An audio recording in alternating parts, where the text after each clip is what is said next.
Can you hear me, everyone? Yes. Yes. Okay.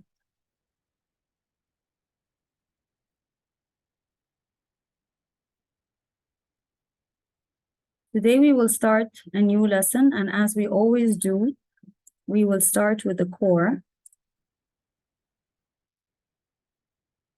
And this lesson is a very, very easy lesson. It is the movement in and out of cells. This lesson is actually, the core is the supplement with very small differences. So we will start. I hope you can all see my screen.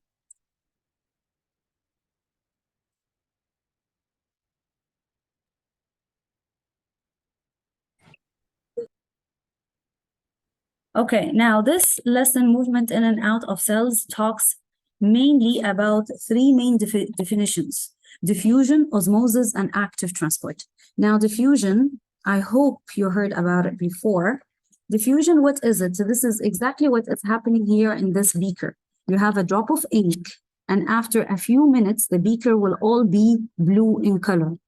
Diffusion, in case you forgot, this is the net movement of molecules from a region of high concentration to a region of lower concentration due to the random movement of particles. I'm going to explain it again. Let's say here I have a membrane and I have many molecules at one end and I have only two molecules at the other end. Now the end with many molecules is described as being high in concentration. So this is high concentration. High concentration means many molecules. And the other end is off. I'll draw it again. This is my membrane. I have many molecules at one end. So that end with many molecules will be called high or low concentration. Wake up with me. Especially the ones who did not hear this before. High concentration, or the end or the area with many molecules. And the other end is the area with low concentration, okay, or little molecules. Let's say I have only two molecules at that end. Molecules are always moving. They're always moving, even from the low concentration to the high concentration. I have molecules moving in all directions. But after a certain period of time, the total number of molecules, the net number of molecules will be from A to B or from B to A. From high concentration to low concentration or from low to high? High to low. High to low. From high to low. Of course, because I have many molecules on this end. So this is the definition of diffusion. It is the net movement of molecules from high concentration to low concentration due to the random motion of the molecules. The random motion of the molecules means that the molecules are always randomly moving. And because they're always moving, they will choose to move from the high concentration to the low concentration. Okay, if you have any questions, tell me. Now we will explain another term, which is osmosis. What is osmosis? Osmosis is exactly the same as diffusion, but it involves, or it is only specific for water. So what is osmosis? Osmosis is also the net movement of water molecules, and also in the recent syllabus, they defined osmosis as the diffusion of water molecules, because osmosis and diffusion are the same thing. These are molecules that move from high concentration to low concentration. The only two differences between diffusion and osmosis is that osmosis only involves which molecules? Water molecules. Exactly, water molecules. And these water molecules, they have to pass through a Permeable membrane. Very good, a semi-permeable membrane. So the differences: diffusion is the net movement of molecules, many molecules, from high to low concentration due to the random movement of the particles. Osmosis, on the other hand, let me get you a picture of osmosis. Yeah, osmosis is the diffusion of water molecules, or you can use the word net movement. They're both correct. Osmosis is the diffusion of water molecules from high concentration to low concentration across a selectively permeable membrane. This is the definition. I hope it is clear. Okay. Then we have a third mechanism of transport, which is the active transport. I hope this will move. Yes, this is active transport. I want you to look at that, and I will explain what's going on. Here, this is the cell membrane. This is the cell membrane. And in the cell membrane, you have proteins. These proteins, their main function is to allow specific molecules to move into the cell. That is why the cell membrane is described as semi-permeable, because only specific molecules can cross the cell membrane. Now, how do these molecules cross the cell membrane? Through specific proteins, just like the one you see here. What is active transport? Active transport is the movement of molecules also, but from which region to which region? Low to high. Very good. Again, this is a membrane. Let's say that this will be the cell membrane. And I have here a low concentration of molecules, low, let's say 2 molecules. And on the other side, I have a high concentration of molecules, many molecules. Normally, the molecules will move from A to B. But in active transport, they move in which direction? B to A. Very good. They move A. from B to A. This is active transport. Active transport, I'm not going to say the net movement here because the molecules are not moving due to the random motion of the molecules. It's due to the proteins that are found in the cell membrane. These proteins, they are called carrier proteins. These are the proteins that force the molecules of low concentration to move into the cell. So active transport is defined as the movement of molecules from low concentration to high concentration using what is needed, carrier proteins in the cell membrane, using energy. This needs energy. Of course, energy comes from where?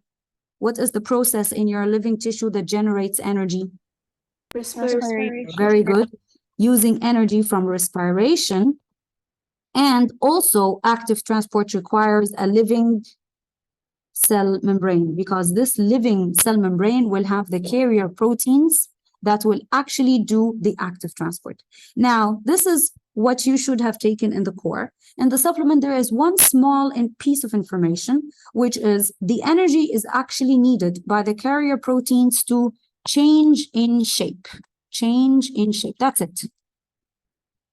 So this green molecule you see here is the protein that is present in the cell membrane. This protein is forcing molecules from low concentration to high concentration. This protein needs energy from respiration. We understand that. But this energy, why is it needed? For the protein to Change shape. change shape. That's it. Those are the 3 main definitions in this lesson. Of course, we apply. How do we apply? Now let's see. This is another picture showing you which type of transport: diffusion, osmosis, or active transport. Active transport. Active transport. This purple molecule is the what? Carrier. Carrier protein. This is the what? Cell membrane. Very good, the cell membrane. This carrier protein is moving molecules from low to high concentration or from high to low concentration? From low to high. In case you don't know what is ATP, ATP is the energy. This is the energy that the cells use in your body. Okay, I hope it's clear. Now, we're not done, of course. We need to apply these things. Why is osmosis and diffusion and active transport very important in our bodies? Why are we studying that? Because diffusion and osmosis and active transport is happening the whole time inside our body. We need, for example, diffusion when we are breathing. We breathe in oxygen and we release CO2. This is the picture of stomata actually in plants. So I want to use, yes, breathing first in gas exchange. This is our alveoli. In case you don't know what is our alveoli, Our alveoli, these are balloon-like structures that are found in the lungs. These are your lungs, okay? And we have many, many balloons inside your lungs. These balloons are filled with air and they carry the oxygen and they give it to the blood. So let's simplify that. You have air. This air is full of oxygen. You will breathe through your nose. So this oxygen will enter in your nose and go down. Okay, no, I'm going to do it differently so that it does not seem that you're breathing out. You're breathing in, and then this is your nose here. You're breathing in oxygen. This oxygen will go to your lungs, and then it will go into the alveoli here. So the oxygen will move from the alveoli to the surrounding blood vessel. This is your alveoli, and this is your blood vessel. How does the oxygen move from the alveoli to the blood vessel? By which mechanism? Diffusion, osmosis, or active Diffusion. transport? Diffusion. And to cut a long story short, any gas moves by diffusion. Any gas by diffusion. Okay? So the moment you see oxygen or carbon dioxide in a question, immediately choose diffusion. So this is the edge of the alveoli in your lungs. If you look at the arrows, the oxygen is moving from the alveoli to the surrounding capillaries, which contain red blood cells. And the blood will excrete CO2, which is a waste product, from the red blood cells back to the alveoli so that you exhale that. So you breathe in oxygen and you release CO2, and this is called gas exchange. This is very important for our survival. Without gas exchange, without breathing oxygen and excreting CO2, we will die. We cannot survive without breathing for a couple of minutes. And we breathe by diffusion. That is why diffusion is very important for us and for our survival. This is a closer picture. Oxygen is diffused from the alveoli to the surrounding blood capillaries. This is oxygen. And the carbon dioxide is diffused back. Diffusion. Gases, diffusion. Okay. Also in plants, if you don't understand this picture, this is a picture of the opening in the underside of the leaf, which is called stomata. This is the leaf of the plant. In the underside of the leaf, you have small holes. Of course, they are much smaller. These holes are called what? Stomata, okay? These holes allow the entrance of carbon dioxide during photosynthesis and the release of oxygen gas and water vapor during respiration. So also plants, they breathe just like us. And plants, they do something additional. They do photosynthesis. In case you forgot, photosynthesis is carbon dioxide plus water to give us what? Glucose and wake up with us. Wake up with me, yes. And oxygen. This is done by plants. Carbon dioxide comes from the air. How does the carbon dioxide enter the plant? Through these openings called stomata. How does the carbon dioxide enter through the stomata? By diffusion, osmosis, or active transport? Diffusion. Of course, diffusion. And then the oxygen comes out as a waste product. Also, this is a gas. How does the oxygen move out of the stomata? Again, by diffusion. Here, water vapor comes out of the leaf. Water vapor is a liquid, solid, or a gas? Gas. It's a gas. So as long as the water is in gas state, then we will say here that the water vapor diffuses out of the leaf. This is the only time where we will use diffusion with water, because water, when it is in gas form, when it is a vapor, then osmosis does not apply on water here. Osmosis is only used when we are talking about water in the liquid state. معلش يا بس منور بس عيد الحته دي معلش.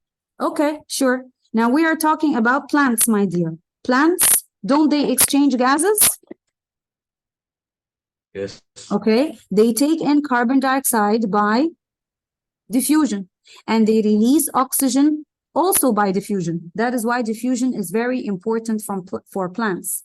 Carbon dioxide will move from high concentration from the air to low concentration to the inside of the plant. And oxygen will also move from high concentration from the inside of the plant because it is produced in the plant to low concentration to the air. That's why the plants are very good for us because they fill our air with oxygen. Also, my dear, the plants release water vapor. You know what is water vapor? Yes. Very good. So water vapor is not water. Water is liquid. Water vapor is water in the liquid or the gas state. Yes. Very good, gas. And we said gases, they always move by osmosis or diffusion. Diffusion. Yes, gases always by diffusion. Any motion of gas always has to be from high to low concentration by diffusion. So when we say that the water vapor diffuses out of the leaf, don't get confused.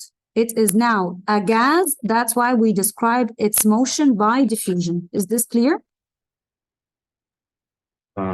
Better? Good. Okay. Now we talked about diffusion and its importance in plants and for us while we are breathing.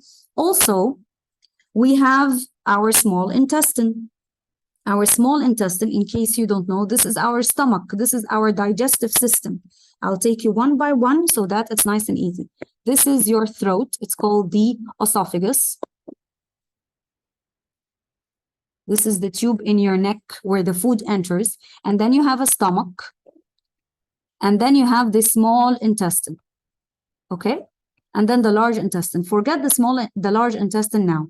If I will take a cross section of the small intestine, I will look inside it. I will see that the small intestine looks like this. It's folded. Anything that is folded increases its Surface area. Surface area. Now these folds, they're called villi. These villi, of course, are made up of cells, and cells means living cell membrane. And they have, of course, the carrier proteins that we are talking about.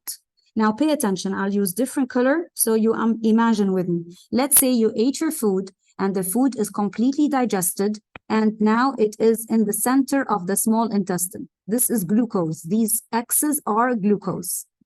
I want to absorb the glucose. This glucose, I don't want it to stay in the small intestine. I want it to be absorbed so that it is taken by the blood capillaries. The blood is here. This glucose, how will it be absorbed into the villi and then into the blood? It's transport. Very good. It starts by diffusion. Why does it start by diffusion? Because at the beginning, inside your small intestine, the concentration of glucose is high or low?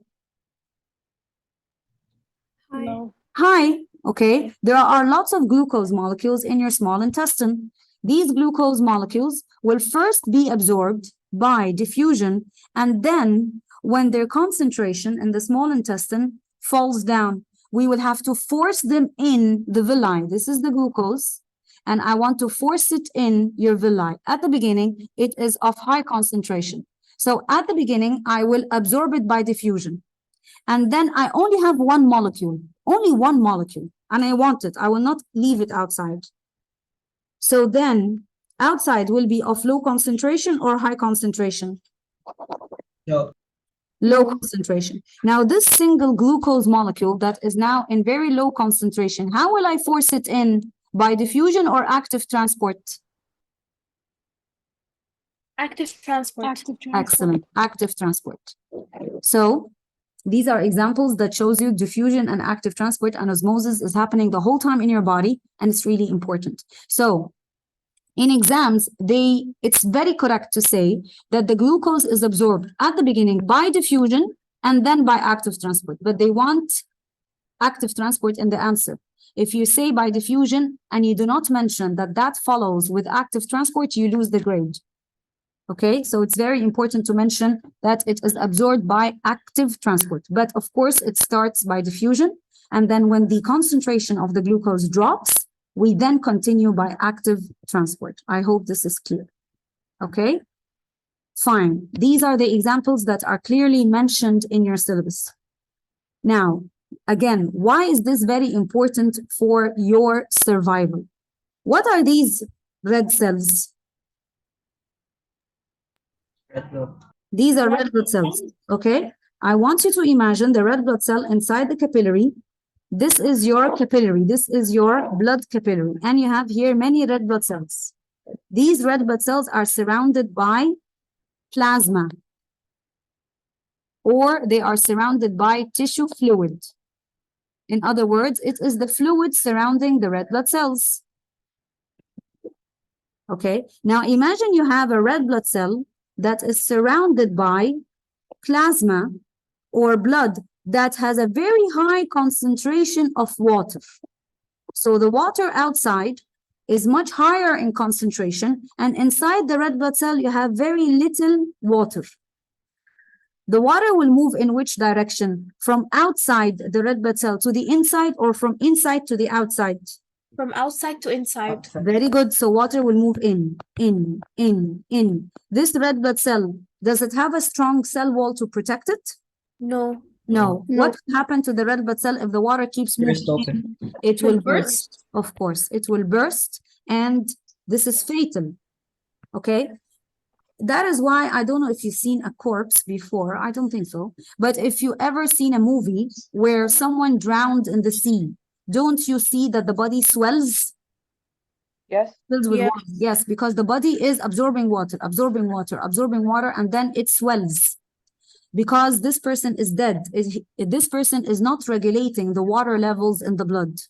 Okay, now another example. What if you are on a desert on your own? This is you, okay? And you are on the desert on your own, and you are not drinking water. Of course, you are upset. You are not drinking any water. You are completely dehydrated. Can you stay without water for 10 days? No. No. What happens is that your red blood cell will be surrounded by very dehydrated blood. The blood around the red blood cells will have very little water. And the red blood cell here will have more water than its external environment. So the water will move in which direction? From the inside of the cell to the outside, or from outside to the inside? From inside to outside. Very good. Outside. Your red blood cell will start losing water, until your red blood cell looks like this. It will Shrivels. shrink. Very good. It will shrivel.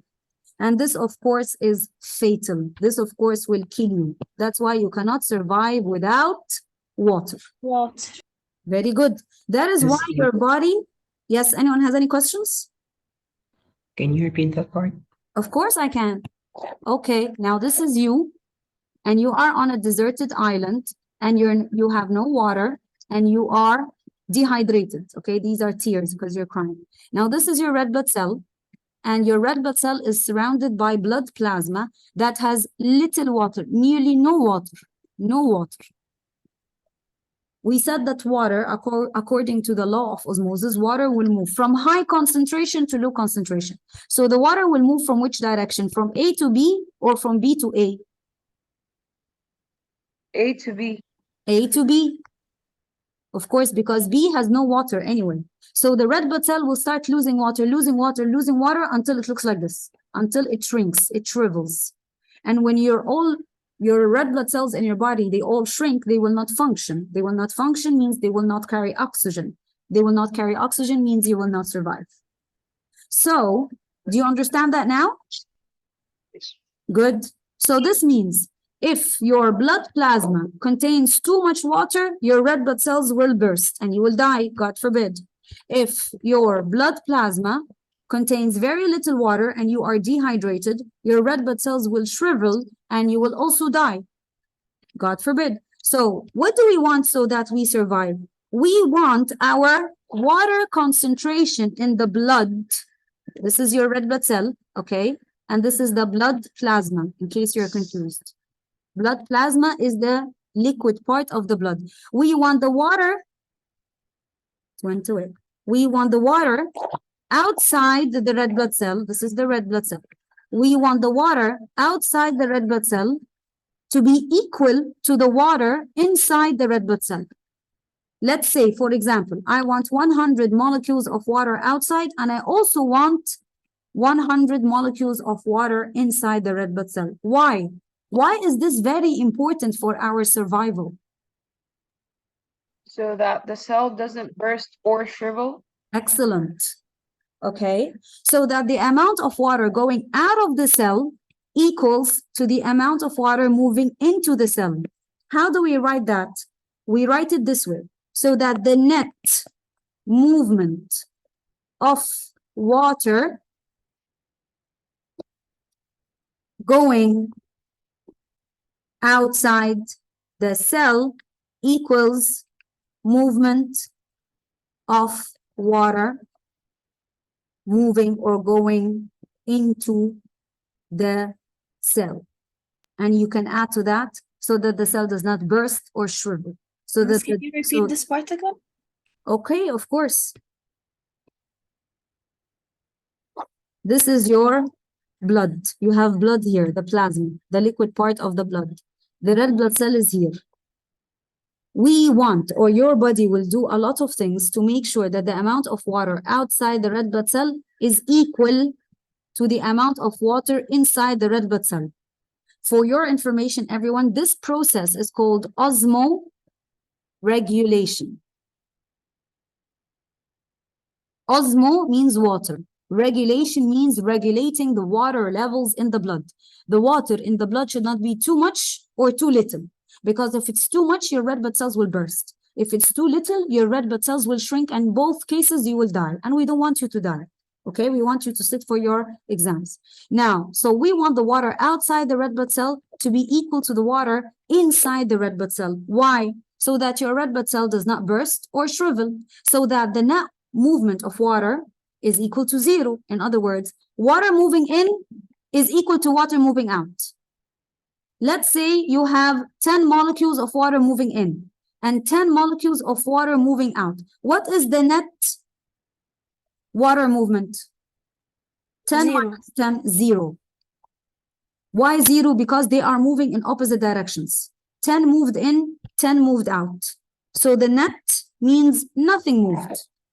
10 molecules, again, 10 molecules moved out and 10 molecules moved in. So the red blood cell did not swell and it did not shrivel. So the net water movement, net means the total. Okay, because they're in opposite directions, we will subtract 10 minus 10, it is equal to 0. So the net water movement is equal to 0. In other words, the amount of water moving in, it is equal to the amount of water moving out. So the cell will not burst and it will not shrink. That is why osmoregulation, which is regulating the water levels in our body, is very important for our survival. Here, who is Yes. confused? Who wants me to repeat? For your information, the organ in the body responsible for osmoregulation is your kidney. Okay, so water is very good for you, but if you drink water and you do not release the excess water, it will kill you. And if you don't drink water and you live on coffee and Pepsi, you will eventually have your red blood cells shriveled, and this will also kill you. The amount of water in your body should be balanced. The amount of water inside the red blood cell should be equal to the amount of water outside the red blood cell, so that the net water movement is equal to 0. This is exactly how you should write it in the answer, so that the amount of water moving in equals to the amount of water moving out. Is this clear? Yes. Good. Now, plant cells are different. The structure of the plant cell is different from the animal cell. I'm sure now you know that the plant cell has a cell membrane, which is soft and thin, and its only function is to control what is moving in and out of the cell. And it has a very strong, inelastic, Cell wall. cell wall. Now, plants are different. Plants love water. Give the plant lots of water and they will be very happy. Because this is the case, let's say A, this is a plant cell that is surrounded by pure water. So the water outside the plant cell is more than the water inside the plant cell. Inside the plant cell, I have less water. According to the law of osmosis, water will move from A to B or from B to A. A to B. A to B. Water will keep on moving in. Will the plant cells burst like the animal cells? No. No. Why? Because they have a strong Cell wall.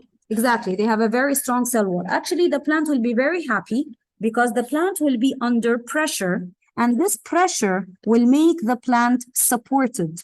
This pressure is called the turgid pressure. So plants and animals, they behave differently in different water concentrations. When the plant is surrounded by dilute water, water will move in. Even when the animal cell is surrounded by pure water, water will move in. But they will behave or respond differently. The animal cell will what?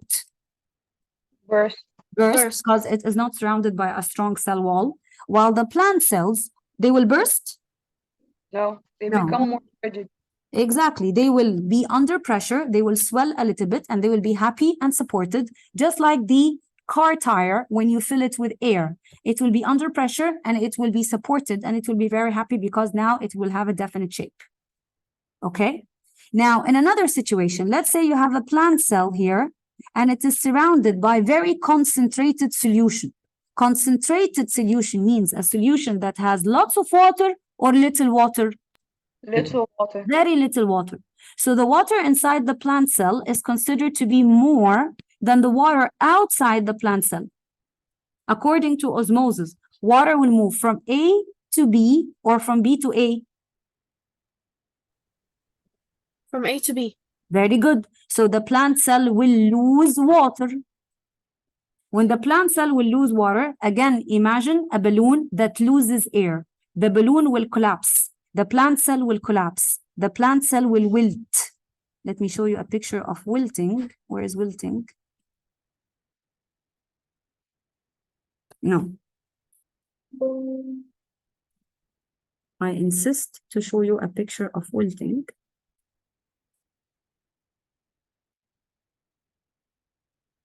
Yes, this is wilting. The plant will look like this. This is a very nice picture showing you when the plant, you give it water, it will be supported and it will stand up because now it is under pressure. It is under turgid pressure. Its vacuoles are filled with water. When you don't give it water, you forget to water your plants, the plant cell loses water and it will become flaccid. It will wilt. It will, we don't use the word shrink. We use the word shrink with animal cells. It will wilt.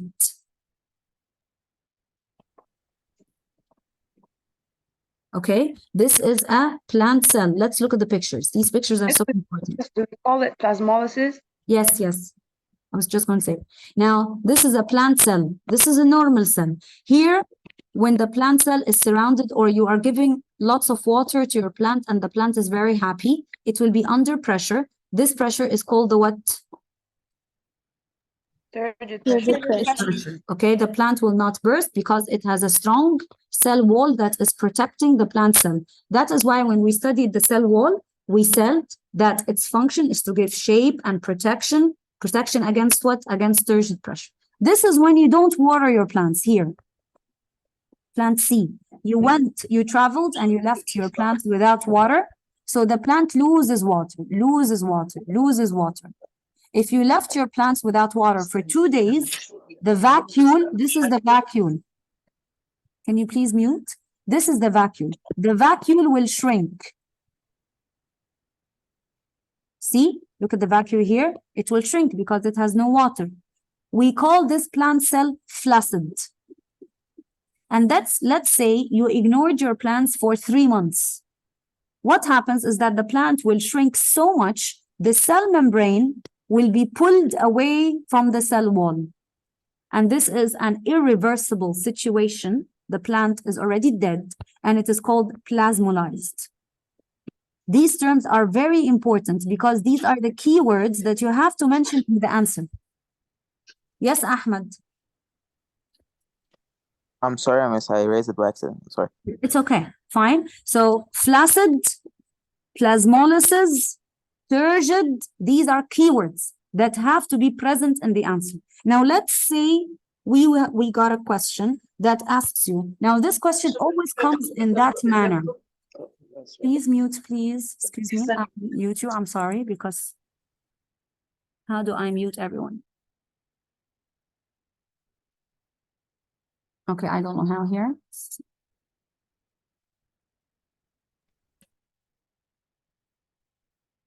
Okay. I hope you're nice and silent. Now, let's say the question, it always comes in this format. Let's say you have a potato plant. And by the way, this lesson is only 3 pages in your year 10 notes and 9 pages in your year 9 notes. It's very short, but when you go to paper 6, I think they are 40 pages. So this question or this lesson is very important in paper 6. You have a potato. This potato is put in a beaker. This is a beaker that contains a very concentrated solution. Concentrated, and we'll talk about different terms that express water potential. Concentrated means little water or lots of water? Little water. Very good, little water. Now, explain what will happen to the plant cell. Question out of 4 marks. Now, one by one, the water will move from direction A to direction B or from B to A? A. It's in concentrated water. So from A to B or B to A? A to B. A to B. Concentrated water, in case you're confused, is a solution that is full of salt or full of sugar. It has very, very little water. So the water inside the plant will go out because according to the law of osmosis, water will move from high concentration to low concentration. So why is this question out of 4 marks? Because you have to mention that the water will move by osmosis. You have to mention the term osmosis and define it or explain it. Water will move from A to B, from inside the plant to the outside of the plant by osmosis, which is the movement of water from high to low concentration across a semi-permeable membrane. This is 1 mark. And when this happens, what will happen to the vacuole inside the plant cell? It will swell or shrink. It will shrink. It will shrink. So the vacuole will shrink. This is a situation where the plant cell is described as Flaccid. flaccid. Now, if this situation continues, the cell membrane of the plant cell will be pulled away from the cell wall. And this is a situation that is described as? Plasmolyzed. Very good. Excellent. Plasmolysis. That's why it's out of 4 marks. You will have to describe the situation that happened here. And the exact opposite. If the plant cell is put in dilute solution, this is a very good picture here, showing you clearly, this picture is in your notes. The cell membrane in this situation, it has been detached from the cell wall. And this is a situation that is irreversible, and it is called plasmolysis. See? The cell wall will remain intact because it is inelastic, it does not stretch. But the cell membrane will be pulled away because the plant cell is very dry, it's very dehydrated. And this is called plasmolysis. Flaccid and plasmolysis are nearly the same thing. Flaccid, if you want specific meaning, this is when the vacuole shrinks. Plasmolysis, this is when the cell membrane is pulled away from the cell wall. This is when the plant is put in very concentrated solution. Solution that is high in salt or high in sugar. This is a happy plant cell that is given lots of water. So the water will move inside the vacuole. The vacuole here will swell, it will not shrink. The vacuole will push outside against the cell wall. The plant will be under pressure, called turgid pressure, making the plant happy and turgid and supported, etc., etc., etc. Clear? Miss, when the plant is flaccid, is it reversible? It is reversible, but if you leave the plant for so many days and it enters the phase of plasmolysis, only then it will not be reversible. So when the vacuole shrinks a little bit, when it is flaccid, when it wilts, this is wilting, yes, it's reversible. But if you leave it for longer periods of time, it won't be, because the cell membrane will be totally damaged. Thank you. You're welcome. Okay, I hope it's clear. I hope it's clear. Now, there are some terms, because the questions, they play around with words. Again, this is plasmolysis. Now, these are the words that you have to understand. I want to tell you something. I do not want you to memorize anything in this lesson, not even a definition. You have to understand it, because this lesson, they play around with words. They confuse you with these terms: dilute, concentrated, high water potential. These are the easy terms, and then we will move on to the difficult terms. Low water potential. Now let's start with the easiest. When they tell you that the solution is of high water potential, it's very clear. This means that this solution has lots of water or little water. Lots. Lots of water. Very good. It's very obvious. High water potential. Okay. And then if they tell you that the potato is inside a solution of low water potential, very obvious, then this solution contains lots of water or little water. Little water. Little water. Good. When they tell you that the solution is dilute, then again it has high water potential or low water potential. High High water High water potential. Okay. They can sometimes use the word dilute or pure water. Pure water means water without any additives, water with no salt, with no sugar. Or they can use the word or the term distilled water. So we want to know all their games. We don't want them to trick us. If they use the word dilute, it's the same meaning as pure water, same meaning as distilled water, same meaning as high or a solution of high water potential. Now concentrated, again, has the same meaning as low water low water potential. Are these terms clear? Yes. English, it's not biology. Okay. Now sometimes they use other more difficult terms like isotonic. Now this is the confusing part. Hypotonic and hypertonic. Okay? Now, so I am never confused. I'll teach you how to never be confused when they use those terms. Tonic means salt. Iso means the same concentration. Let's start with hypotonic. Tonic means what? Salt. Salt. Hypo means more or less. more. Less. More. No, hypo, not hyper, hypo, Less. less, or little salt. So when they are describing a solution and they're telling you that this solution is hypotonic, I am confused. Hypotonic means this solution has little salt. If it has little salt, then it will have lots of water. Water. So if it is hypotonic, it will be dilute or concentrated. Volume. Dilute. Dilute. Dilute. Good. Please use this method because otherwise it will get very confusing. Now, hypertonic. Again, I'll break this word down into two halves. Tonic is salt, and hyper means a lot of salt or little salt. A lot of salt. A lot of salt. So when they tell you that a solution is hypertonic, this means it will have lots of salt or little salt. Lots of salt. Lots of salt. Excellent. Yes, So sir. then it will be described as dilute or concentrated. Concentrated. Because it has low water. Excellent. Concentrated because it's lots of salt and very little water. Good. Perfect. Now the isotonic. Iso means the same. Who knows what is isotonic? Same percentage of Same salt and salt, water. same.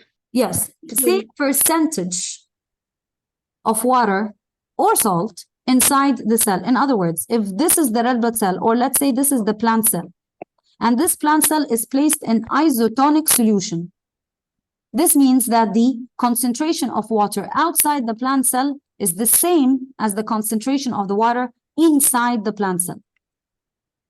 And the net water movement will be equal to Zero. zero. In other words, the amount of water moving in is equal to the amount of water moving out. Okay? Now, I want you to understand something, that in real life, this is what we want. We want our red blood cells to be in isotonic blood plasma.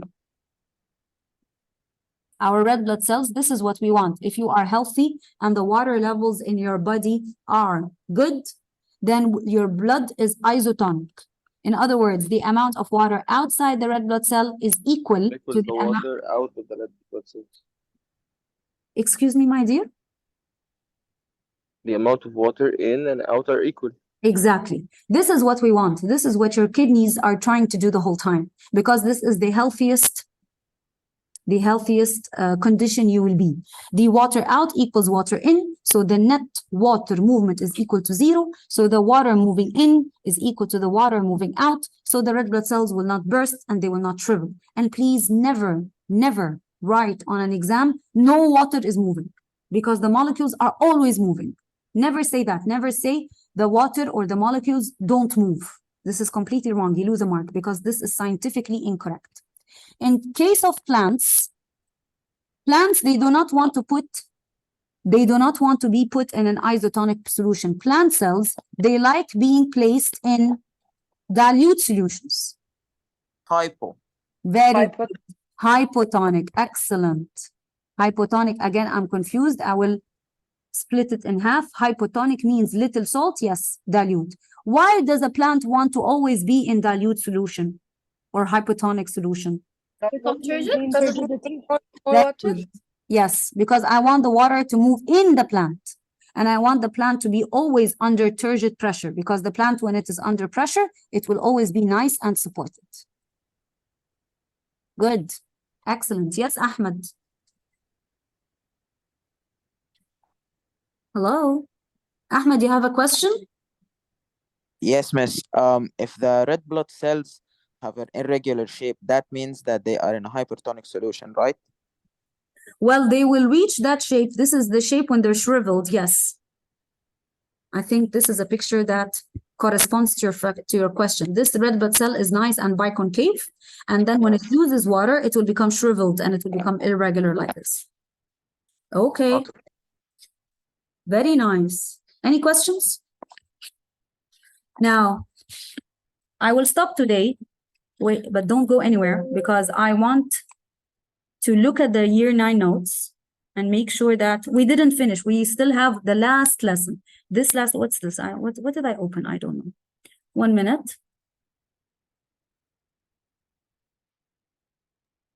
Miss, are you going to send the notes on the Google Classroom? Yes, I will. Okay. Now let's look at, now I will explain this last lesson, this last page in class, okay? Because this page I want to have it on the board. So let's just look at the notes one by one to make sure that we did not miss anything. This is movement in and out of cells. We, I think, defined diffusion and why our bodies need to diffuse or to do osmosis, because we need to get rid of waste products. We need to exchange gases. Diffusion is important in photosynthesis. I think this is explained. Photosynthesis and respiration.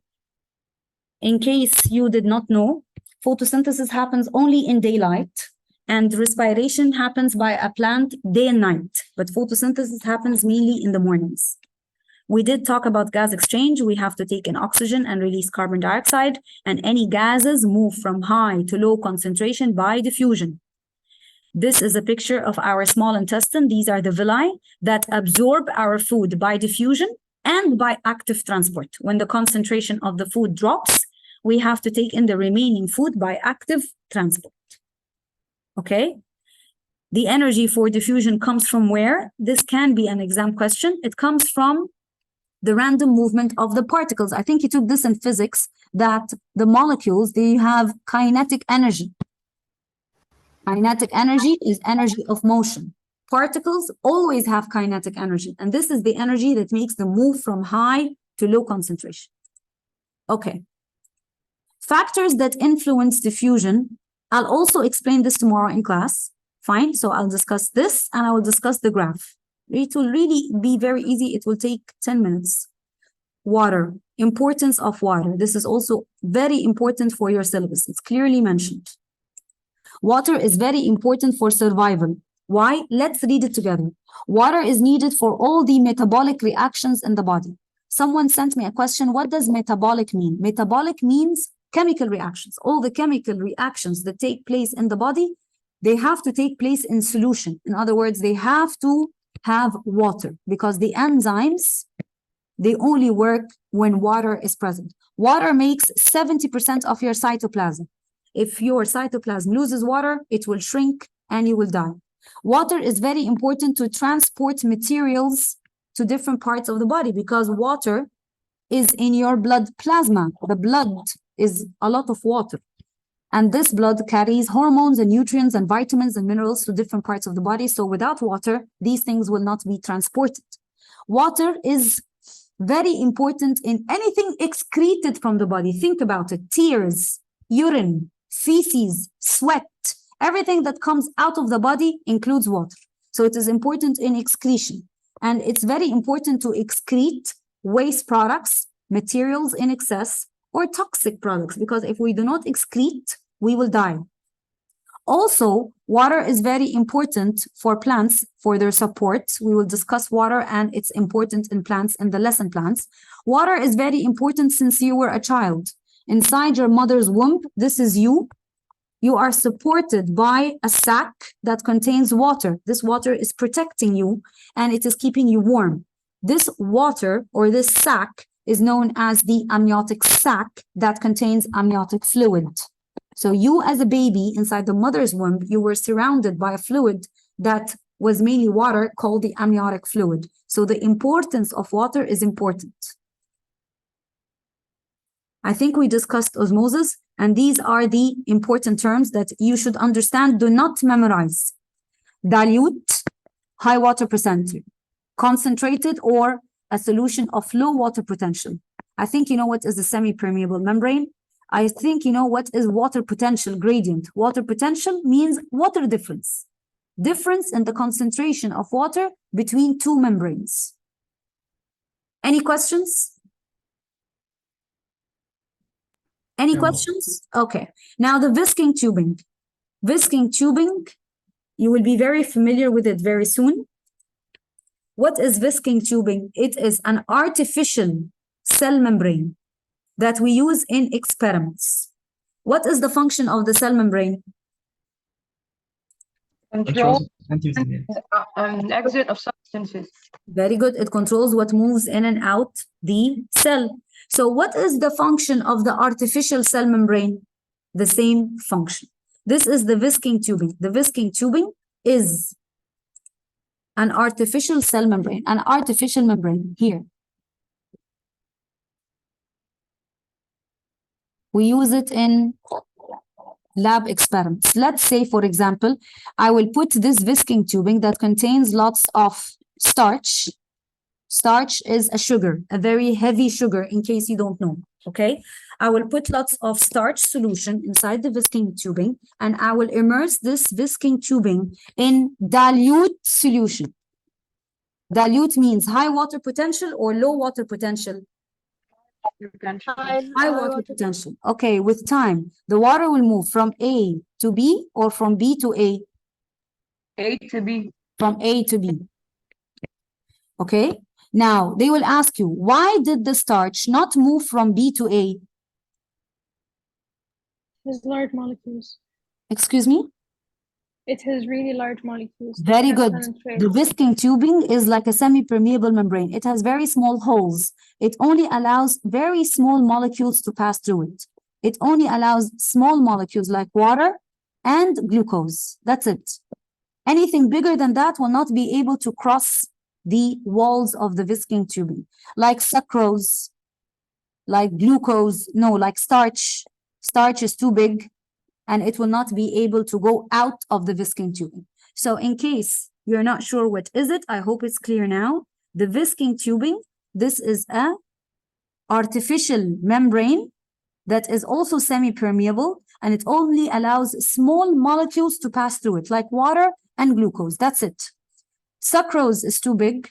Sucrose is a type of sugar, in case you don't know it.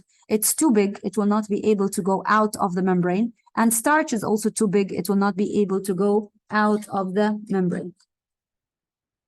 And also the Visking tubing has another name. Sometimes it's called the dialysis tubing. You need to know those names in case they use one of those terms in a question. If you don't know this term, you will not be able to answer the question. This is more common in paper 6, right? Yes, this lesson is very common in paper 6. Okay, now we did talk about plants getting turgid and plasmolyzed. This is a very nice picture here showing you the cell membrane detaching from the cell wall and plasmolysis. Okay, now this was a question in paper 4. If you water plants with seawater, why do they die? Question out of 4 marks. Because it's in a hypertonic solution, it becomes hypertonic. Yes, seawater contains lots of what? Salt. Very good. It's very salty. So use the terms so that they give you the grade. It is of low water potential. It is concentrated. It is hypertonic, like your friend said. So this is the plant cell surrounded by seawater that is very salty. Water will move out of the plant cell or into the plant cell. Into the plant Into cell. the plant cell. Again, the plant is surrounded by seawater that is very salty. Of course, the plant cell loses water. Don't get confused. Okay? Do you all understand now your mistake? Yes. Yes, the plant cell loses water, and then the plant cell, what will happen to its vacuole? It will shrink, and write all the keywords so they're happy. So it will wilt, it will become flaccid, it will undergo plasmolysis, and the plant cell will die. So if you understand the lesson, you will know how to answer in full. Animal cells in pure water burst, in concentrated solution, it will shrink. Osmoregulation, this is what we want. We want our blood to always be osmoregulated. This is important so that our red blood cells always are healthy and they don't change shape, so that they don't rupture or they do not shrivel. And who does this? Kidneys. Okay? Do you know what does down concentration gradient mean? Yes, passive. Low. From high concentration to low. Against concentration gradient means Low to high. from low concentration to high concentration. Is the term isotonic solution the same? Understood? Yes. Yes. Yes. Okay. Never say that molecules don't move. Always say net water movement equals to 0, or the amount of water moving in equals to the amount of water moving out. Okay, active transport. Examples of active transport, memorize these examples. I think we already talked about the root hair cell that absorbs in water by osmosis and mineral ions by Active transport. active transport. And the microvilli in the intestines also absorb food first by diffusion, and then this is followed by Active transportation. active transport. I want you to ignore number 3 for now, because number 3 will be clearly understood in the lesson excretion. Okay, kidneys also absorb glucose from your blood by active transport.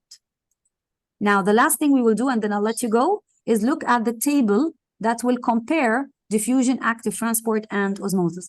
This table here in your notes, this is copy-pasted from a mark scheme, from a Cambridge mark scheme.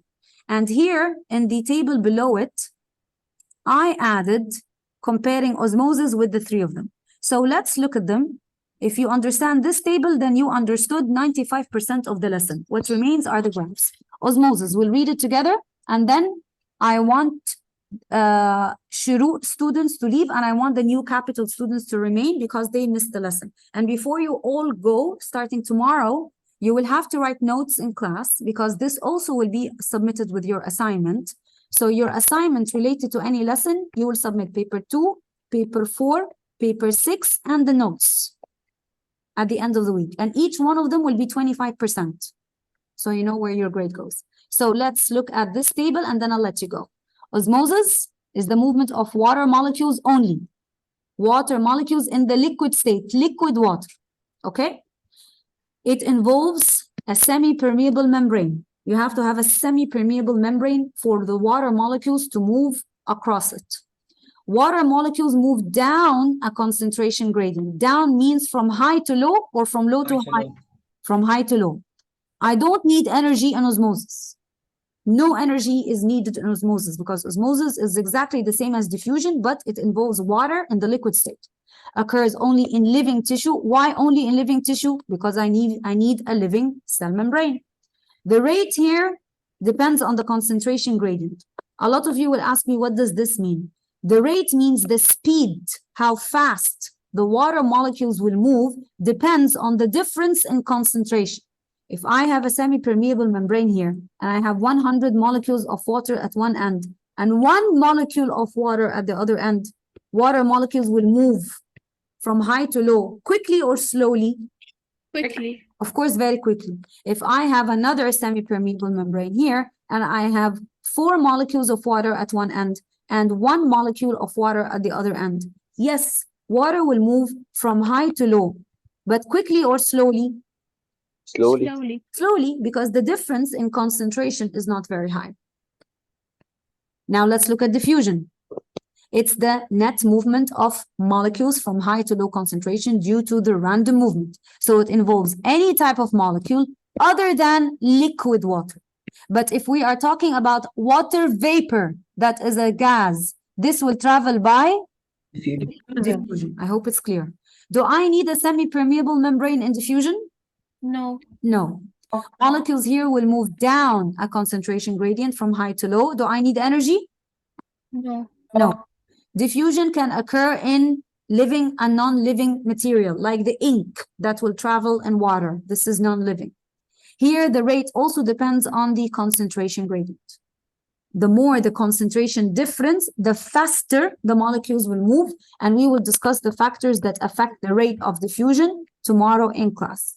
Now, active transport. Active transport, remember this nice picture here? This one? Here, does it need special carrier proteins? Yes. Yes. Does it need a living cell membrane? Yes. Does it need energy? Yes. Yes. Molecules move from high to low or low to high? Low to high. Low to high, which is down a concentration gradient or against a concentration Against. gradient. Very good. So you're actually done. And going back to that last sentence, the rate here depends on the requirements. In other words, I want the glucose on the other end of the membrane, I will take it in. I don't want it, I'll leave it out. So it depends on my needs. This is what this sentence means. And then tomorrow we'll talk Will about, we take the factors? yes, but not today, tomorrow. We did talk about Okay. experiment. In class, we will do 2 things. We will discuss this graph because it's really important, and we will talk about the factors that affect diffusion, and we will be done. This lesson is short, it's very easy, but the questions are too many. Tomorrow you get paper 2 with you. Okay, now I want new capital students to remain, and the Doctor? rest. If you want to remain and revise with me, okay, I will revise the histogram because I did not revise that with the new capital students. I think it's only. Doctor, I have a question. Yes, ask. I have a question in the table, Miss. Doctor, in the table, osmosis, in the table, it's written that it only occurs in living tissue. Yeah. And doesn't water move from the xylem to the leaves by osmosis? And in the description of the xylem, it's dead, and it's described as dead in the functions. Okay, but the xylem, yes, is dead, but it cannot enter into the living tissue except across the semi-permeable membrane of the leaf of the living tissue. So it needs the living tissue. If it remains in the xylem, then there will be no osmosis. It will have to move from the xylem to the leaf. The leaf is living or dead? The leaf is living. Of course. So osmosis actually does not take place in the xylem. It takes place in the leaf. Yes. Okay. Okay. Miss, Doctor, do I have to post the notes of the cells and classification along with the homework? No, only these no, because I did not inform you. But starting this lesson, movement in and out of cells, you will post 4 things. Everyone will be 25%. Paper 2, of course, corrected. 4 and 6, all corrected, solved and corrected, and the notes. And please use the link, because when you use the link the way I showed you from your drive, you can upload unlimited amount of material. But if you use the attachment within the assignment itself, they will limit the amount of material you can upload. I think the link is very easy. Okay, new capital students, because you missed a lesson, so we will come. Doctor, Yes, my dear. do I have to submit the notes to this lesson like This one, lesson, yes. or Yeah, this one. If you did not write notes today, you can summarize it, write headlines. Okay, this will actually help you study. Okay, now let me open. Okay, so what I expect to have here, the new capital students. because you missed. I hope you had Oh, the Miss, you're time. going to explain the histogram bus? I don't remember. It's only the history. I don't know what I'll remember now while I am looking at the PowerPoint, because I want you both to be on the same page. Okay, now in class when we were together, oh, the investigations. Did we discuss the investigations in class? Yes. Sure. We only drawing. Drawing and magnification. We didn't do the Sorry, investigation. sorry, No, sorry. we did not do the That's investigation. So something yes, else. this is what I did with them. I explained the histogram and investigation equations. Okay, so let's finish this. What is happening here? I think, explained the two graphs, the line graph and the histogram and the bar graph. Now there is another set of results that will need something called a histogram. 1 minute. Why is this?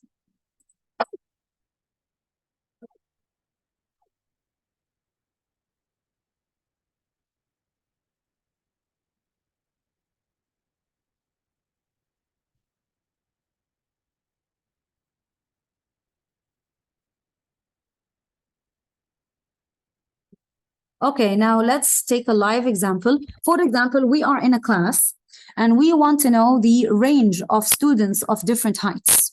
So the height of the student will be our independent variable, and the number of students will be our dependent variable. Let's say students in class, they start from, this is in centimeters. We put the units always in the heading. Students in your class, year 10 U capital, are from 100 centimeters until, let's say, 130. Students within this range, we have 3 students.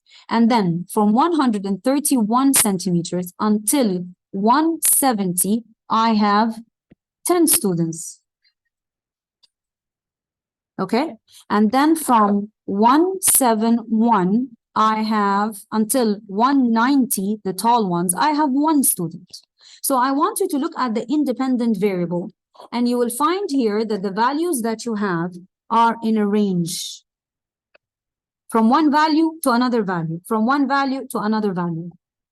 And they continue from 100 to 130, and then from 131 to 170, and then from 171 to 190. When your values are in that format, you cannot plot a bar graph.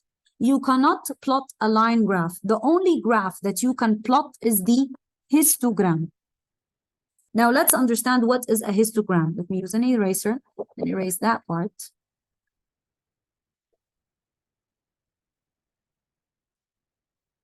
Okay, so I'm going to plot a normal histogram with 2 axes, the x and the y axes. The independent variable is plotted on the x or the y axis.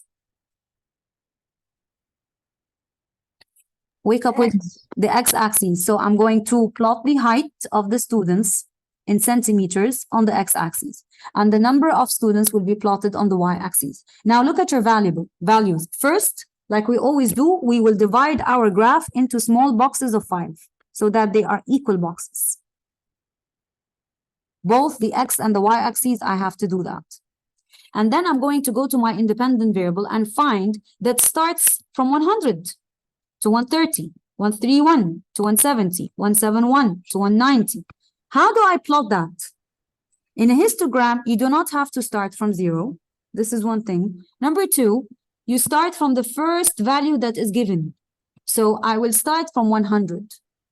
I'm going to use my first box and I'm going to mark it with a small mark like this. This mark indicates the values below or before the 100. And the 100 will actually start from the first mark. So this is my 100. The last value is 190. So I want 90, I want it to be at the end of the axis. If let's say 120, 140, 160, 180, 190. So this will be 120, 140, 160, 180, and 200. Now it will be easy to plot. Let's look at my y-axis, which is the number of students. The maximum value is 10. 1, 2, 3, 4, 5, 6, no. 2, 4, 6, 8, 10. Okay, so 2, 4, 6, 8, 10. Of course, my graph is very messy. You will have a grid, and things will be much easier when you do it on a proper grid. Now let's plot that. From 100 to 130, how many students do I have? Three. Excuse me, students. doctor. So this is 100, yes. You have a question? This is 100, and this is the value of 130. Yes. Okay, ask me, my dear. I didn't quite understand how you distributed the x-axis. I'll tell you. I started with a 0, okay, and then my first value is 100. I cannot start with 100 because I cannot write 100 here, even though I've seen it in some papers. But I start with a 0, like we always do, and then I will skip the first box as if this first box has a value of 100, and the 100 will start here. And then I will start my graph and equally distribute the values. And then every box now will have a value of 20. So that box, okay, included all the values before the 100. Because if I distribute the boxes in 20s, I will not have space. Okay? Clear? Is it better now? Yes, thank you. Okay, very good. Now let's go back. From 100 to 130, from 100 to 130, I have 3 students. So I'm going to go to number 3 and I'm going to make my bar. And then from 131 to 170, and this is 131. A lot of students, they do this mistake. They leave a small space and then they plot 131. No, they're fused together. They're fused together. In histogram, the bars are fused. So I'll go to the value of 131, which is immediately fused to 130, to 170. Let's say this is 170. And I have 10 students. I'll go to 10 and I'll do this. And then from 171, which is fused to 170, to a value of 190, 170 here, 171 and 170, they're fused together. I'll go to 90, and this is a value of 1. So this is how my histogram looks like. Of course, it looks messy, but histograms look like this. This is a histogram. And this is a nice picture comparing between a histogram and a bar chart. Bar chart, if you remember, the bars are not fused. They are equally distant and they are the same width. In a histogram, the bars are fused, they're not. They're fused. They're fused and they do not have to be the same width. There are no gaps in a histogram. Like in our example, the bars were of different widths. Okay, this is another histogram. And this is the mark that I'm telling you about. This mark means the value before the starting value. And here I posted 2 histograms to show you that you can either start with a 0 and make a mark indicating the values before the starting value, or you can start from the starting value straight away. It's both considered correct. Actually, the histogram is the easiest to plot. You will plot the ranges from 65 to 75, from 75 to 80. See, they're not the same width. From 85 to 90, they're fused. From 90 to 105, from 105 to 10. What's important is that the values are equally distant. They're 5, 65, 70, 75, 80, 85, 90. But the width of the bars does not necessarily have to be fused. And the easiest way to plot or to identify which bar to plot, always look at the independent variable. If the independent variable is discontinuous, like blood groups A, B, AB, and O, which graph will you plot? Bar or line or histogram? Bar. Bar. You know something? You will ask yourself, is there any value between blood group A and blood group B? Can there possibly be any value? No. No. So this is a discontinuous variation, a variation with specific values. There cannot be any values in between. Let's look at another group of results that, let's say, talks about the effect of temperature on the length of plants. You have temperature 30, 34, 38, 50. So this is the independent variable. Ask yourself a question. Can there definitely be a temperature between 30 and 34, can there be temperatures in between? Yes or no? Yes. Yes, there can be temperature 31, 32, 33. So as long as there are values that can be present between the two values that you have, then this is a discontinuous or a continuous variable. Continuous. Continuous means I can have a range of values. So here I'll plot a bar graph or a line graph. Line graph. Of course, line graph. Okay, let's say I have values that are in the form of a range, like the length of the students, like the height of students in class from 100 to 120, 121 to 160, 161 to 190. I have a range. So automatically, when I see the values in the form of a range, which graph will I plot? Histogram. Histogram. In all three graphs, you start with the same steps. I'm going to plot my independent variable on the x-axis, and I will have to mention the units, and the dependent variable on the y-axis, and I will never forget my units. And I will divide my graph into equal boxes. It's always the easiest to divide them into equal boxes of 5s. And then I'll put a 0 here. I have to do this in all three graphs, and then I distribute my values. I have to occupy more than half the axis. So I want the final value to be at the end of the axis or nearly at the end. I will see how I will distribute my values. There is no fixed rule for that. 5, 10, 15, 20, 25, 20, 40, 60, 80, blah, blah, blah. Any questions? Yes, I have a question. Go ahead. So what if the range started from, let's say, 123? How will I draw the bar in this case? You will start with 123. Or I mean- better still, yeah. I mean, what if, in this case, using the same data, what if the second range started from 123 to 160? Will I still fuse the histogram bars together? You have to fuse them because it would, let's say 123 to 160, then the next range will always be from 161 to whatever. They have to be fused. Histogram has to be fused. Clear? All right, thank you. You're welcome. Fine. And let's say this is a difficult one, the 123, but there's always a solution for that. This is your graph. You will plot a 0 here, equal bars. Then you will make a mark here indicating all the values below 123. If you start from 120, 130, 140, okay, equal values of 10s, 123 will start here to 160, for example. Okay, the moment you start from that first mark, you have to do it properly. Before that, includes the values below or before 123. Clear? Yes. Okay, and when you solve paper 6 and actually plot histograms, you'll find that they're really, really easy. Okay, this is a bar chart. The bars are fused, histograms bars are not fused. It's a very easy way to identify them.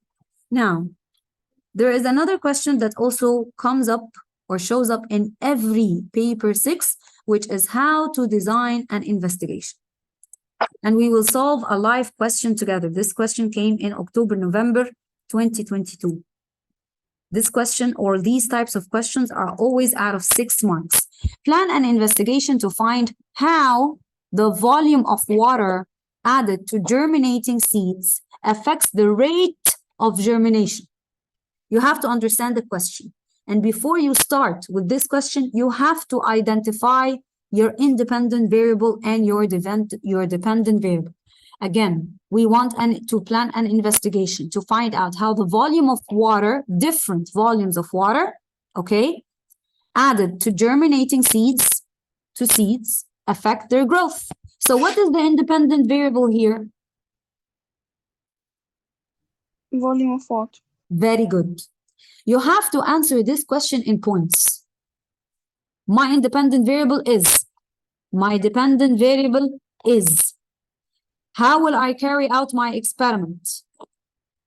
When you come to do an experiment, all the factors have to be the same and controlled except the volume of water. I'll call these controlled variables my constants. بس أنا ممكن أستخدم quorums ولا في additional steps؟ You can choose what? Can I use quorums ولا ده بس في الcore؟ Points you mean? Quorums, the term quorums اللي هي constant, organism, repetitive. Quorums are very common in Edexcel. You took Edexcel before? We used to use it في الcore بس. Yeah. You can use it, but you will never see it in any mark scheme. I know the quorum, but it's the same idea. It's good that you know it. Okay. But if you look at the mark scheme for Edexcel, they actually write the answer quorum. They write it. They write the term. But in Cambridge, they don't write it. They write it exactly like this. And we want to follow the mark schemes because they're very strict. So if you want to write it in pencil and then remove the term quorum, remove it. But the same idea. It's good. You have an idea about it. That's very good. So you will write it this way because when you look at the mark scheme, you will see it this way. You will see it independent variable. You have to mention. So not in quorums. It's the same idea, but you will not write it in quorums. The dependent variable, you will write it like this. The steps, you will carry out the experiment and explain what are the factors that you kept constant during the experiment. Okay? Doctor, Yes. do I write them as points like you Yes. are writing right Yes, now? you will. You will write them as points. Okay. Exactly like that. Okay? My constant factors. And then these are 4 marks. Where are the last 2 marks? Because you have to write 2 sentences in all the investigations, the same 2 sentences. Sentence number 1, I will have to repeat my experiment and calculate what? Average. This is 1 mark. You have to mention that. And I have to protect myself. My safety measures, of course, the safety measures are different in every experiment. But in all experiments, you have to wear gloves. So if you write safety measures, I'll wear gloves so that I don't touch the soil. This is another mark. Now, let's do it together. Let's solve this together. We want to know the volume of water and how this is going to affect germinating seeds. So, my experiment, what will I do? I'm going to get, let's say, at least 4 pots. These 4 pots are exactly the same size, from the same shop even, okay? And I will put in those pots the same amount of soil and the same number and types of seeds. Everything is the same. Everything is the same. What is the only thing that I will change? Water. Exactly. I'll put, let's say, in pot A, 10 milliliters of water, in pot B, 20, C, 30, and D, I decided that it will be my control experiment. Who knows what is a control experiment? It's the experiment for The experiment without the independent variable. Excellent. It's an experiment that is identical to the test experiments, is exactly the same pot, the same number and type of seeds, the same soil, everything. But I will remove the independent variable. The independent variable here are the different volumes of water. So pot D will be with no water at all. This is my control experiment. And why do I set up a control experiment? comparison. Very good. To compare. And in some mark schemes, I read to use it as a reference point. It's the same meaning. Good. So I will do all that. And then I'll put all my pots in the sun, in the same source of light, for the same amount of time, let's say a week. And after a week, I'll go back and I'll count the number of seeds that germinated. Very good. I'm done. I will explain all this. When you understand it, you will realize how easy it is. I will write this down in detail so that I score my 6 marks. What's my independent variable? Volume of water. Very good. Please start that sentence by using the term change. They like the word change. Change in water volume to show them that this is the variable I am changing. What is my dependent variable? Rate of germination. Very good. I will count the number of seeds that have germinated. Some students will write, I will count the length or I will measure the length of the germinating plants, but they will be too small. Maybe you will not be able to count the length to to measure the length. So counting the number of seeds is easier. And then, so this is one mark, this is another mark. And then what are my constant factors? Number of seeds. Very good. You all That- understand it. I want you, when you answer that, to use the word the same. Same number of seed, same type of seed, same surrounding temperature, same soil pH, same source of light, same time of day. Use the word same to show that this is constant. And then you will explain in your steps. I will set up 4 pots. At least you have to have 3 or 4 experiments, not less than that. I will set up 4 pots. I will add the soil. I'll put it in the sun. I'm going to change the volume of water every day. And you have to mention in that step that you will set up a control. You have to mention the control. I will set up a control experiment without the independent variable or without the water. Finish. And I'll count the number of seeds that germinated. I will repeat to calculate average. Maybe I will remove the anomalous results from my average. This is a very sophisticated term. And for safety, I will have to wear gloves. Then you will get 6 out of 6. Any one of those points missing, you lose a mark. Miss, do I write it as in steps ولا ممكن paragraph? Steps, points. You will see in the mark scheme. I don't have a mark scheme now. I don't want to waste time looking at it, but you will see in the mark scheme that they write it in points. Like independent variable, you will write.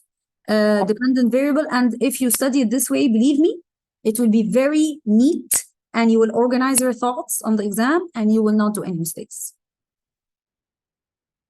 All right, thank you. Okay, you're very welcome. Miss, Yes, my dear. for the notes, do we I didn't get it. Do we summarize and submit it on Google Classroom? What do you do? Yes, you summarize the right main points. Okay, but don't Okay. over summarize because sometimes students, they send 3 sentences. Okay, because everything is going to be looked at. So Should it summarize. be a lot? Excuse me? Should it be a lot?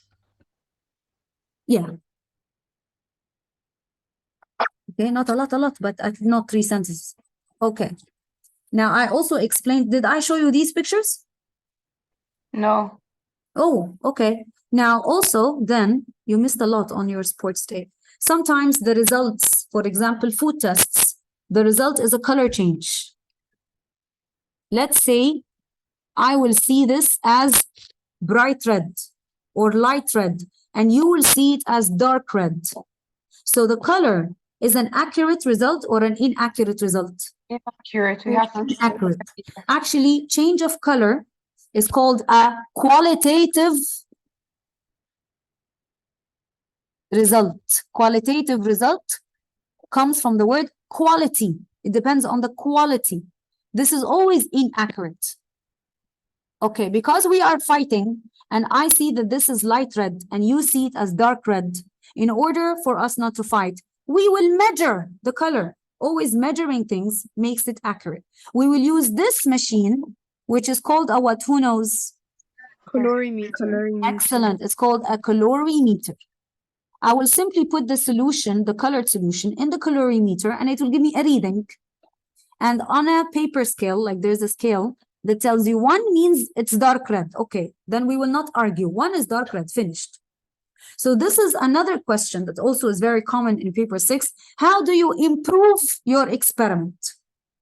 If in my experiment, my results are a change of color, this is very common, so common. I will either observe the color against a white background, or I'm going to use a colorimeter if I have one in the lab. This will make my results very accurate because the color will no longer be qualitative. It will change to a number. And when my results change to a number, it becomes quantitative. Don't be confused. Quantitative comes from the English word quantity. Quantity always means a number. So as long as my result is a length, mass, any number, it's quantitative. It is accurate. Easy? I don't want you to memorize anything. I want you to understand everything being said. Anyone wants me to repeat anything? Yes, can you explain the Qualitative and quantitative. Okay, my dear, very easy. Qualitative, my dear, comes from which word? Quality or quantity? Quality. Quality, quality. Quality indicates a number or no number? No number. No number. Quality means it's bright red, it's light red, it's dark green. How you see it? Maybe I have poor vision and I cannot see the color. I have color blindness. So when my results include color, include sound, there is no number involved. It's a qualitative result. It's an inaccurate result. I have to do something to make it more accurate. Okay? When my results are the length of the plant, length. If I measure the length of the plant and this length is 10 centimeters, will you argue with me? You will not have a different opinion. It's 10, then it's 10. This is a quantitative result, a numerical result, an accurate result. Another example. Where's my mouse? 1 minute.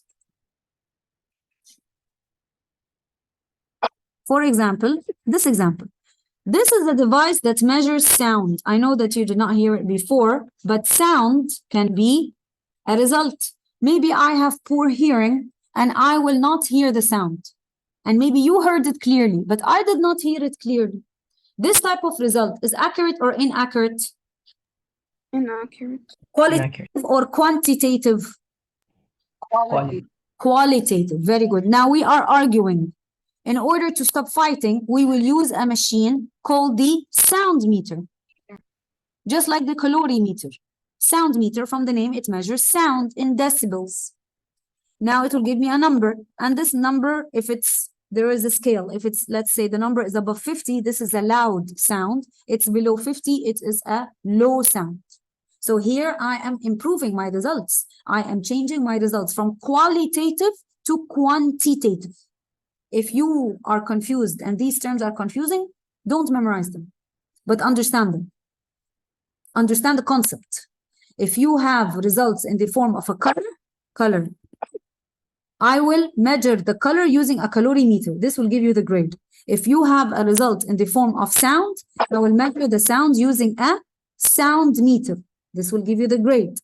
Also, sometimes in the lesson, cardiovascular system, we will do exercises and we will measure the heart rate before the exercise and after the exercise, or the breathing rate before exercise or after exercise. Is it accurate to measure the number of times your chest moved up and down? How many breaths you took? Is it accurate? No. No, maybe you will miss one of the counts. The easiest way is to use a machine. This machine, as you can see, the patient will put the machine inside her mouth, and this machine will count the number of times she breathed per minute, and this is called a spirometer. Or some books call it a respirometer. They're both correct. I will use a spirometer, okay, to count the number of breaths accurately.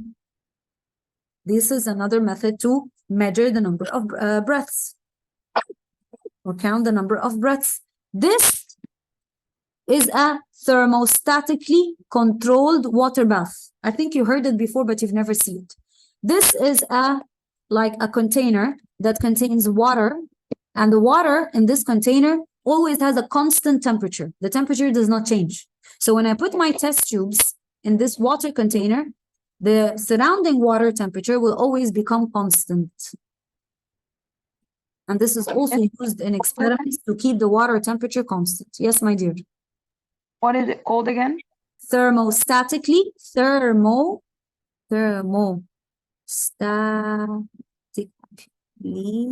controlled water bath. You will use it a lot, especially in enzyme experiments and in plant experiments.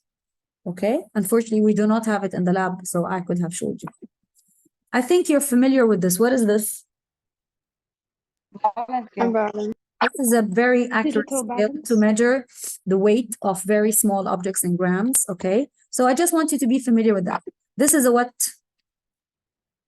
Thermostatically controlled water bath. Very good. To control the temperature of water. Yes. This is a, Sound meter. very good, it measures sound. This is a, Spirometer. very good, it measures the number of breaths per minute. There's another device that measures the number of heartbeats per minute. It's called the electrocardiogram. We'll take it in the lesson cardiovascular system. This is a what? Calorimeter. Very good. Okay. So now we are on the same page with all the classes. Again, the paper 6, what is missing? Experiments on plants. We will postpone that when we take plants. How do we do experiments specifically for plants and how do we improve it? They're very easy and they are similar to what we said. And I think this is the only thing missing in the concepts of paper 6, plant experiments, and we will cover it when we cover plants. Miss, Yes, my dear. is the test gonna be on chapter 1 and 2, or also chapter Yes, 3? 1 and 2 only. Okay. No, not chapter 3. What is it? Excuse me? In What case, is on 1 and 2? excuse me? What is when on 1 and 2 only? Oh, you have a quiz, my dear, on Tuesday, next Tuesday, not tomorrow. Oh, okay. Yeah. So this quiz is on lesson 1 and lesson 2, all papers. 2, 4, and 6. Okay. Okay, and tomorrow get paper 2. We will finish movement in and out of cells. We said tomorrow, so I don't forget, we will discuss the factors that affect diffusion and the graphs, and we will be done with the lesson, and we will work on paper 2. So don't forget paper 2 and its mark scheme. Okay? Okay. See you tomorrow.